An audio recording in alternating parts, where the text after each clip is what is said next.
If you've been wondering whether it's worth getting into Doom Eternal, you are not alone. So I spent the last week diving in to answer the question, is it actually worth playing?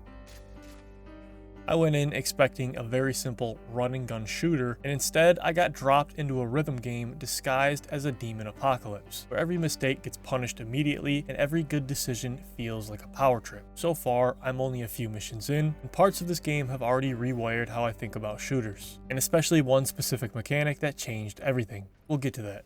Welcome to New to This, where I jump into games everyone else has already mastered and see how fast they can humble a new player. Today I'm breaking down the first 4 to 5 hours within Doom Eternal, the moments that hooked me, the things I didn't expect, and whether it's worth jumping into if you've never touched the series before. Now, loading into the first mission, the game starts you off with a couple tutorial prompts. How to perform glory kills for health, how to pull out your chainsaw to refill your ammo, and then it hooks you up with your first weapon mod. Of course, I had no idea which mod was better, so I just went with the full auto shotgun mod for my first time. And soon after, the game drops you into your first sort of arena type fight. Now, I thought this game was going to be a lot simpler, and I quickly realized it is not. Within the first arena fight, I was instantly overwhelmed. I quickly realized that this was not a normal FPS. I was running around with low health, low ammo. I completely forgot anything I had just learned a few minutes before, and I was pretty much just in a full-on panic of trying to stay alive. Now, that being said, I do have to give myself credit for at least one thing. I was picking up on the movement pretty quickly. It felt a lot different from any other FPS game. The jumping, the strafing, the verticality of fights all play a factor into your survivability. Moving forward, I picked up the sticky bomb mod for my shotgun and pushed on to the next arena. Now, this one was even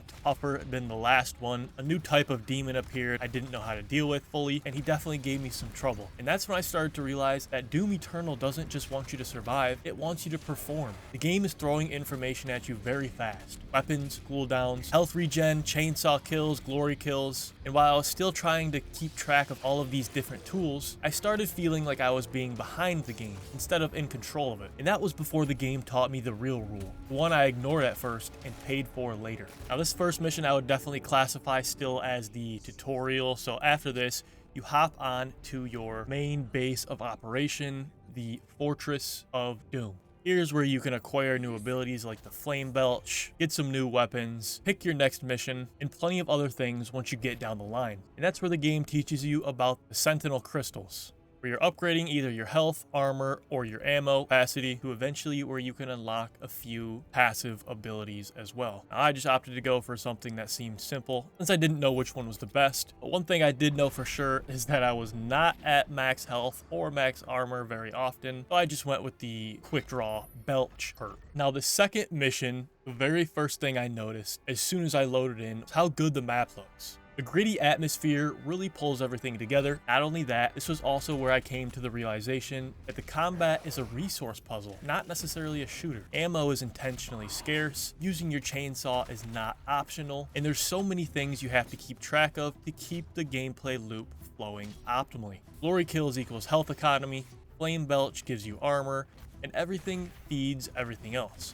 Once the loop starts to click, the power fantasy fully unlocks.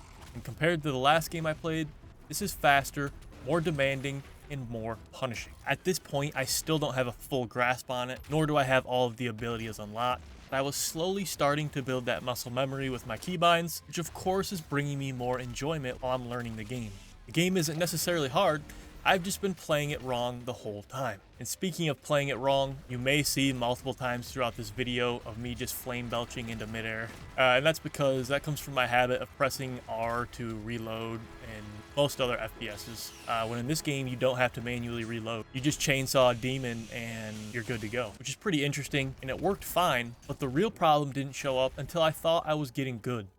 Now, this third mission is also where I decided to slow down and take more time to look at my map and try to do a lot of puzzles that are in the game. Now, the puzzles so far pretty simple, but I would also describe them with the word innovative. I think the game does a fantastic job of giving you plenty of space to explore, plenty secrets to find, without it feeling like an open world game. And that can be hard to do.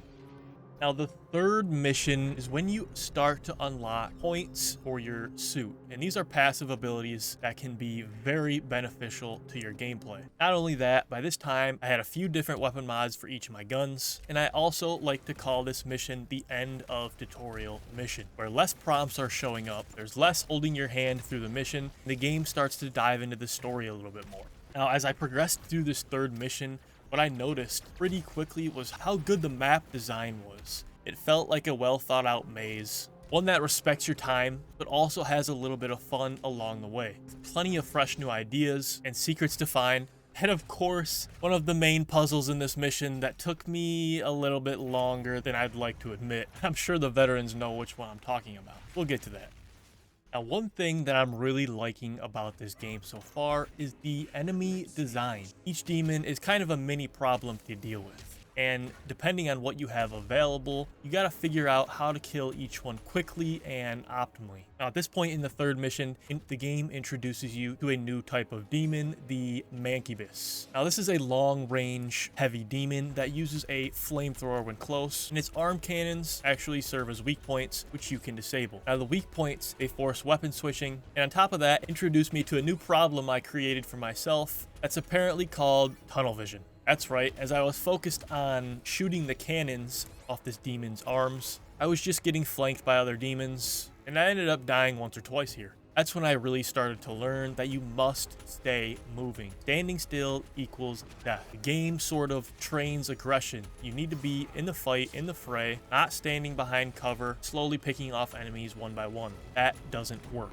And that's kind of how the game teaches you, through moments of pain, through deaths, through your mistakes, and getting overrun by hordes of demons trying to kill you from every direction, till eventually you start to figure things out, how to kill certain demons optimally, where the best places to move on the map are, and how to manage your resources better. And I thought things began to pick up for me. And speaking of teaching through pain, I arrived at one of the most simple, difficult to finish puzzles so far.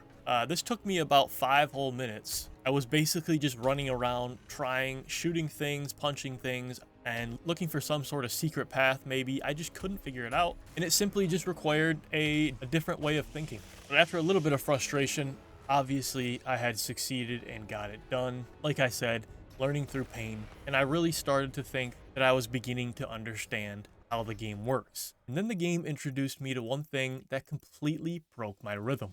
I stepped in to my first Slayer Gate, and off the bat, I gotta say, I think the Slayer Gates are the most fun I've had in this game so far. You're basically boxed into a combat arena with no time limit, and it is either do or die. Around the map, there's plenty of ammo, chainsaw fuel, and health packs to keep you flowing, and it kind of feels like a combat playground. The way the arena is designed, it has plenty of verticality, which keeps the fights fresh, and of course, one of my favorite parts of this entire game, the music intensity that ramps up without you noticing, and it's just going crazy in the background, which feels great for immersion. And not only that, most of the soundtracks in this game are just incredible. I mean, the main menu music, come on, I was hyped as soon as I loaded in the game. That shit sounded great, and I couldn't wait to start the first mission. And yes, I did actually survive the Slayer Gate in one go. I'm playing the campaign on the Ultra Violence difficulty, since I'm new to the series but do have a little bit of FPS experience. And for the end of Mission 4, there's just one more arena. It's a pretty cool spot, and it's actually where I realized how good the Super Shotgun is. The damage output is really high, and the left click just feels great to use all around. I cruised through the last arena, starting to feel really good about my gameplay, and right when I thought I understood the game, Doom changed the rules again. We move on to Doom Hunter Base, and this is where the difficulty really starts to spike. The first main arena, I went in ready to blow through the challenge as my comfortability with the game started to increase. That overconfidence was quickly punished as I tried to take on the new demon introduced, Pinky, and I lost the fight from simply tunnel visioning on, trying to shoot his tail, and not just loading him with rounds. So I had already died this early within the mission, and that started to piss me off. So I told myself, that's it, I'm not gonna die anymore this entire mission. And to help me achieve that goal, I did a little bit of research and learned about a new ability, the Meat Hook. with the super shotgun. Now this ability is just so fun to use. I've pretty much just been spamming it, not in terms of movement, but just in terms of closing the gap to be at optimal range with my shotgun, obviously. And while I was killing a lot of enemies, this led to a few other problems. For example, I was constantly running out of shotgun ammo, which was resulting in me panic chainsawing, flame belching in the air, trying to reload still, and it caused me to miss other cooldowns because of it and become really close to death. That's when I realized the game doesn't care how you feel, and the actual skill ceiling is way higher than I expected. And that only brings more respect out of me, the way the combat loop is designed, and how if you put in the time, you deserve to be absolutely slaying these demons. After the first arena, there's a lot of traversal in this mission, and I don't necessarily have a problem with that. I know the game is usually all about constantly being in the fray, killing demons, but some of the sections of the map where you have to figure out where to go, where to climb, are actually really cool and fun to figure out. The game keeps you guessing, looking around, and it's constantly letting you play around with the systems that are showed to you. Now, if you remember when I said the game introduced an enemy that completely broke my rhythm, yeah. That would be these demons right here. They create these walls that can completely halt your movement, block off pathways to ammo or health, trap you in certain areas where there's multiple demons, and they just try to slow the game down exponentially. But when you really take the time to look at it, this is simply just another skill check. They give you plenty of tools and weapons to deal with these things. You just have to actually know how to do it when it counts. After a few more traversal sections and a couple puzzles, I said that Doom had changed the rules again, and they did. They introduced shielded enemies, and this is sort of like your first boss fight, whatever you want to call it. Now these are hunters specifically created to kill you, basically. That is their only purpose. Now one of them by themselves was pretty simple to take out, but as soon as you think you're done, the game throws you back into arena with 2 additional hunters. And this was certainly a challenge. Now, I definitely remember being in here for quite a while, because most of the time I was just trying to run around and stay alive. But I think the actual difficulty came from when you break their shield, when you break the things that the hunters are moving on and get their health low, they become sort of aggressive. Right when you think you're about to shoot a rocket at them, they teleport away, they can teleport on top of you, and they hit for a lot of damage. So if you wanted to get a couple super shoddy pumps in, you needed to make sure that your health was high and that you got out quick. And I did. With that being said, the Hell Priest was eliminated, the boss encounter was completed, and I couldn't wait to start the next mission. And this is where episode 2 starts to get dangerous, because now I think I understand the game, and that's when Doom usually strikes back. So after my first few hours with Doom Eternal, I get it now. This isn't just a shooter, it's a test of focus, tempo, and controlled chaos. Every fight is teaching you something, even when you don't realize it. And when it finally clicks, it's one of the most satisfying gameplay loops I've felt in a long time. But I'm still early, and based on how this game works, that probably means the worst is still ahead of me. In the next video, everything ramps up, harder arenas, nastier enemies, and the moment Doom decides whether I've actually learned anything, or if I've just been getting lucky. This is new to this, and we're just getting started with Doom Eternal. So if you want to see how fast a new player gets humbled, again, drop a like, tell your friends, hit subscribe for more first-time gaming experiences, and I'll see you in the next one.